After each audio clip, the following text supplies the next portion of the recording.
Hello friends, അപ്പം ഞാൻ ഇന്ന് വന്നിരിക്കുന്നത് ഒരു കുഞ്ഞ് ട്രാവൽ വിശേഷമായിട്ടാണ് കേട്ടോ. ഉച്ചയ്ക്ക് ഫുഡൊക്കെ കഴിച്ചുകൊണ്ടിരിക്കുമ്പോഴായിരുന്നു പെട്ടെന്നൊരു പ്ലാന്. എങ്കിൽ പിന്നെ നമുക്ക് ഈവനിങ് ഒന്ന് പുറത്ത് പോയാലോ എന്ന്. താത്തയും കുട്ടികളും വന്നിട്ട് പുറത്ത് പോയിട്ടുമില്ല. അങ്ങനെ പെട്ടെന്ന് ഗൂഗിൾ ചെയ്ത് നോക്കിയപ്പോഴാണ് പാലക്കാട് പെറ്റ് പാർക്ക് കണ്ട് നെന്മാറയിൽ. പിന്നെ ഒന്നും നോക്കിയില്ല, നേരെ വിട്ടു അവിടേക്ക്.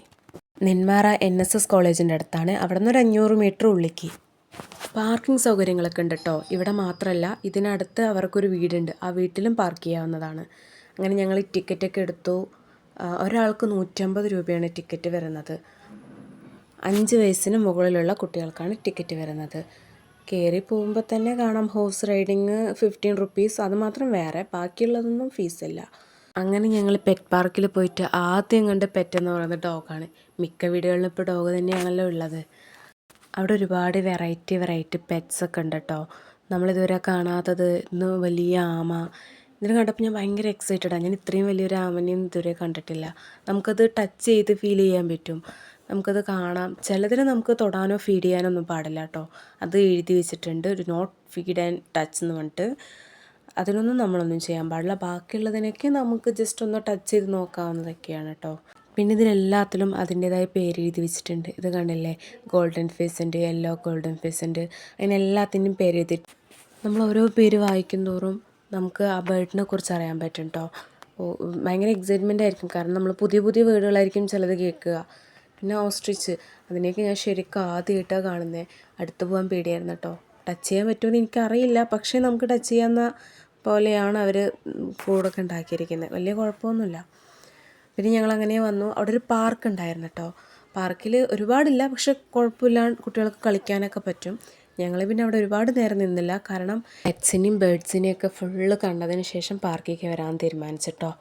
പിന്നെ പുറമേ കാണുന്ന പെറ്റ്സുകളെല്ലാം നമ്മുടെ നാട്ടിലുള്ള പൂച്ച, പശു, കോഴി അങ്ങനെയുള്ളതൊക്കെ ഉണ്ട് കേട്ടോ അവിടെ. അതിനെയൊക്കെ നമുക്ക് ടച്ച് ചെയ്യാൻ പറ്റും കേട്ടോ. ഒട്ടകം. പിന്നെ ഇവിടുത്തെ ടൈം എന്ന് പറയുന്നത് രാവിലെ മുതൽ വൈകിട്ട് 6:30 വരെ ഉണ്ട് കേട്ടോ.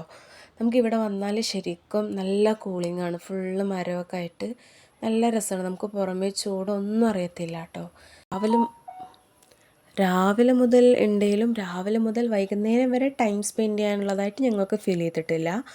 ഞങ്ങൾ ഉച്ചയ്ക്ക് ശേഷമൊക്കെ നമുക്ക് കുട്ടികളായിട്ട് വന്ന് ചില്ല് ചെയ്യാമെന്ന് മാത്രം. പിന്നെ എനിക്കിവിടെ സ്പെഷ്യലായി തോന്നിയത് എന്താണെന്നറിയോ, ഞാൻ ചെറുതിലേക്ക് TV ഒരു പ്രോഗ്രാം കണ്ടിരുന്നു, ബാലഗണപതി എന്ന് പറഞ്ഞിട്ടൊരു സീരിയലാണ്. അതിൽ ഞാൻ എപ്പോഴും കണ്ടിട്ടുണ്ട് ഒരു കുഞ്ഞെലിനെ, വെള്ള കളറ്. പക്ഷെ അതിൻ്റെ വലിയ എലിനെ ഞാൻ ഇവിടെ കണ്ടിരുന്നു. എനിക്കത് ഭയങ്കര ഇഷ്ടമായത് കാണുമ്പോൾ തന്നെ. ഇച്ചുവിനത് വേണമെന്ന് പറഞ്ഞിട്ട് ബാബ എന്നൊക്കെ വിളിക്കുന്നുണ്ടായിരുന്നു കേട്ടോ. പക്ഷെ നല്ല രസമുണ്ട്. പക്ഷെ അതിൻ്റെ അടുത്ത് പോകാൻ പാടില്ല എന്നാണ് എഴുതിയിരിക്കുന്നത്, ഡേഞ്ചറാണെന്ന് അവർ പറയുന്നത്. പിന്നെ ക്യൂട്ടായിട്ടുള്ള മുയൽ, നല്ല രസമുണ്ട്. പക്ഷികളായിക്കോട്ടെ നല്ല രസമുണ്ട് കാണാൻ. നമുക്കവിടെ ഒരുപാട് നേരം ടൈം സ്പെൻഡ് ചെയ്യാൻ നോക്കും, അതിൻ്റെ ക്യൂട്ട്നെസ്സൊക്കെ കണ്ടിട്ട്. ഞങ്ങൾ പോയത് ഏറ്റവും എക്സൈറ്റഡ് ആയ ഒരു സ്ഥലത്തേക്കാണ് കേട്ടോ. അവിടെ ഭയങ്കര ആളായിരുന്നേ, കാണുമ്പോൾ തന്നെ അറിയാലേ എന്താണെന്ന്. എനിക്കത് ഭയങ്കര ഇഷ്ടമായിരുന്നു.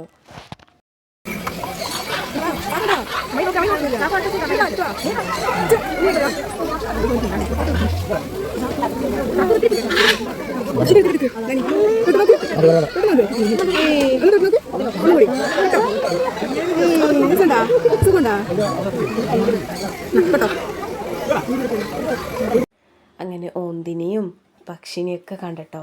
ഓന്തിന് ഞാൻ കയ്യിലെടുത്തു, പക്ഷി കുറച്ച് ടാസ്ക്കാണ്, കാരണം അത് കൊത്തുന്നുണ്ടെന്ന് പറഞ്ഞു.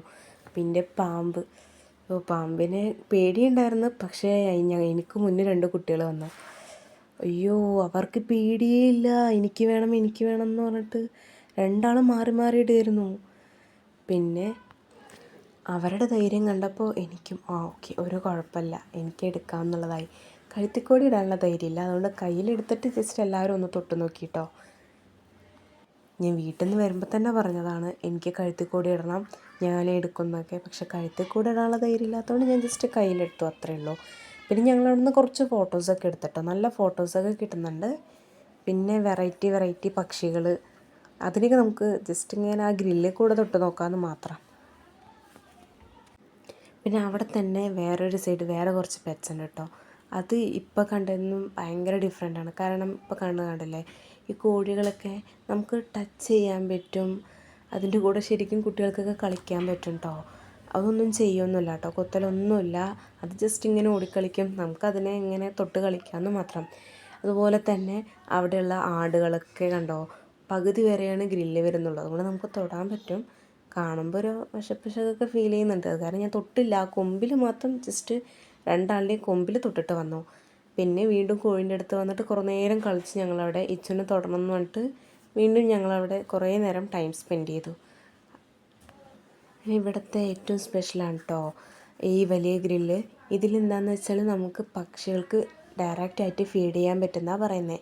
അതിനുള്ള എല്ലാവരും കയറുന്നുണ്ട്. ഒരു ആകാംക്ഷ കാരണം ഞങ്ങളും കയറി. പക്ഷെ ഞങ്ങൾ വിളിച്ചിട്ട് മാത്രം പക്ഷികൾ വന്നുമില്ല, കഴിച്ചുമില്ല.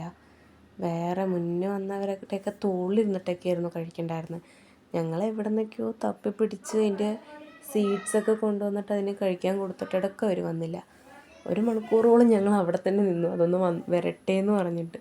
പക്ഷെ വന്നില്ല. പിന്നെ ഓക്കെ, ബാക്കിയുള്ളതിനെ കണ്ടിട്ട് ഞങ്ങൾ അവിടെ നിന്ന് ഇറങ്ങി. പിന്നെ ഇറങ്ങിയപ്പോഴാണ് പെട്ടെന്ന് സ്ട്രൈക്ക് ചെയ്തത് പാമ്പുകൾ. നല്ല രസമുണ്ടായിരുന്നു. പക്ഷെ അത് അനങ്ങുന്ന പോലുമില്ല, ഡമ്മി പോലെ ഉണ്ട്. കണ്ടോ, ഒരു പാമ്പിൻ്റെ കൂട്ടിൽ തന്നെ ആ ഒരു സൈഡ് പാമ്പുണ്ട്, ഈ ഒരു സൈഡ് എലിയും ഉണ്ട്. ഇച്ചോക്ക് അതിനെ കണ്ട് ഭയങ്കര എക്സൈറ്റഡ് ആയിട്ടിരിക്കുകയായിരുന്നു. ഫുൾ അന്തം വിട്ടിട്ടിരിക്കുകയായിരുന്നു. പിന്നെ ഇവിടെ തന്നെ കോഫിയോ ടീയോ അങ്ങനെ ഐസ്ക്രീംസോ അങ്ങനെ എന്ത് വേണേലും കഴിക്കാനുള്ള സെറ്റപ്പ് ഉണ്ട് കേട്ടോ ഫ്രണ്ടിൽ തന്നെ. പിന്നെ ഞങ്ങൾ വീണ്ടും അതിൻ്റെ എൻട്രൻസിൻ്റെ അവിടേക്ക് വന്ന്. അവിടെയാണ് ഹോഴ്സ് റൈഡിങ് ഉള്ളത്. വലിയവർക്കില്ല എന്ന് പറഞ്ഞു, കുട്ടികൾക്ക് മാത്രം. ഇച്ചുവിനെ ജസ്റ്റ് ഇരുത്തി ഫോട്ടോ എടുത്തിട്ട് വന്നു, കാരണം അവൾക്ക് പേടിയാണെന്ന് പറഞ്ഞു. എന്തോ ഇച്ചുവിന് കൂടുതൽ ഇഷ്ടമായത് അവിടുത്തെ മീനെയാണ് കേട്ടോ. പിന്നെ ഞാൻ അവിടുത്തെ തത്തനെ കുറച്ച് കയ്യിലെടുത്തു. പക്ഷെ നല്ല പേടിയായിരുന്നു. എൻ്റെ ഫേസിൽ തന്നെ അത് അറിയുന്നുണ്ടല്ലേ, നല്ല പേടിയെന്ന് പറഞ്ഞാൽ നല്ല പേടിയായിരുന്നു. അത് കടിക്കണ്ടായിരുന്നു. അത് കാരണം ഞാൻ വേഗം കൊടുത്തിട്ടോ. പിന്നെ ഞങ്ങൾ വീണ്ടും പോയത് പാർക്കിലേക്കാണ് കേട്ടോ. ലാസ്റ്റ് പോകാൻ തീരുമാനിച്ചതാണ്. ഞങ്ങളവിടെ ഒരുപാട് ടൈം സ്പെൻഡ് ചെയ്തു. കുട്ടികൾക്കൊക്കെ ഒരുപാട് കളിക്കാനുണ്ടായിരുന്നു. പിന്നെ ഞങ്ങൾക്കൊക്കെ ഊഞ്ഞാലിലേക്ക് ഇരിക്കാമെന്ന് വിചാരിച്ച് ഞങ്ങളെല്ലാവരും ഇരുന്ന്. എന്നാലും ഞങ്ങൾ ഫാമിലിയായിട്ട് കുറേ വീഡിയോസും ഫോട്ടോസൊക്കെ എടുത്തിട്ടോ. പിന്നെ ഏറ്റവും ഇഷ്ടമായത് എല്ലാം കഴിഞ്ഞ് ഞങ്ങൾ പുറത്തിറങ്ങിയപ്പോൾ അവിടെ ഒരു മാവിൽ ഊഞ്ഞാൽ കിട്ടിയിരിക്കുന്നു. നമുക്ക് പണ്ടത്തെ ഒരു ഫീലൊക്കെ കിട്ടും കേട്ടോ. നല്ല രസമുണ്ടായിരുന്നു. അവിടെ കുറേ നേരം ആടി. ഞങ്ങൾ വണ്ടി നിർത്തിയ വീടിൻ്റെ ബാക്കിൽ തന്നെ കേട്ടോ ഈ പെറ്റ് പാർക്കുള്ളത്. ഇത് അവരുടെ തന്നെയാണെന്ന് തോന്നുന്നു, അതുകൊണ്ടാണ് ഞങ്ങളവിടെ പാർക്ക് ചെയ്തത്. പിന്നെ അവിടെ ഇറങ്ങി ഞങ്ങൾ ഒരു ഐസ്ക്രീമൊക്കെ കഴിച്ചിട്ടോ. ഇനി നേരെ വീട്ടിലോട്ട് പോയിട്ട് കഴിച്ചിട്ട് കിടക്കാമെന്ന് വിചാരിച്ചു. ലൈക്കും സബ്സ്ക്രൈബും നിങ്ങളുടെ സപ്പോർട്ട് ഉണ്ടാവണേ.